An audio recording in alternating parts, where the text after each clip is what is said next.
আসসালামু আলাইকুম। আমি রায়হান আহমদ, সভাপতি প্রতিষ্ঠাতা বিশ্ব মানবাধিকার রক্ষা সংঘ।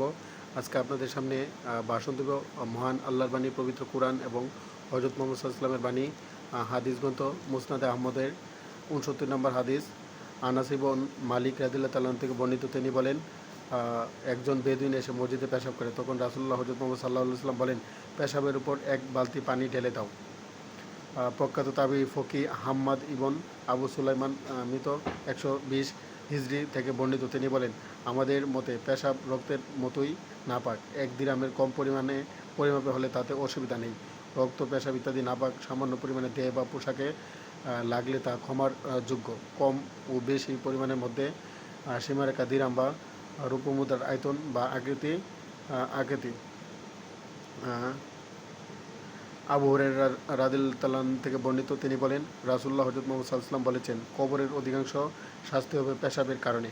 ইবন মাজা, হাকিম, দারুকুতনি, ইবন হাজার বুলগুল মারাম গ্রন্থে হাদিসটির সনদ সহিহ বলে উল্লেখিত হয়েছে। বিশ্বের সকল জীব, প্রাণী ও মানুষের মুক্তির জন্য কাজ চালিয়ে যাব। আলী রাদিয়াল্লাহু তাআলা বর্ণিত, তিনি বলেন, রাসূলুল্লাহ সাল্লাল্লাহু আলাইহি ওয়াসাল্লাম বলেছেন, শিশুপুত্রের পেশাবের উপর পানি ঢেলে দিতে হবে এবং শিশুকন্যার পেশাব দ্রুত করতে হবে। কাতাদা বলেন, যদি শিশুরা খাদ্য গ্রহণ না করে তাহলে এই বিধান, আর যদি তারা খাদ্য গ্রহণ করে তাহলে শিশুপুত্র ও শিশুকন্যা উভয়ের পেশাব ধুতে হবে। ইবন খুজাইমা, ইবন হিব্বান, ইবন মাজা, আবু দাউদ সহিহ সনদে বর্ণিত। আয়েশা রাদিয়াল্লাহু তাআলা থেকে বর্ণিত, রাসূলুল্লাহ সাল্লাল্লাহু আলাইহি ওয়াসাল্লামের কাছে শিশুদের আনা হতো এবং তিনি তাদের জন্য দোয়া করতেন।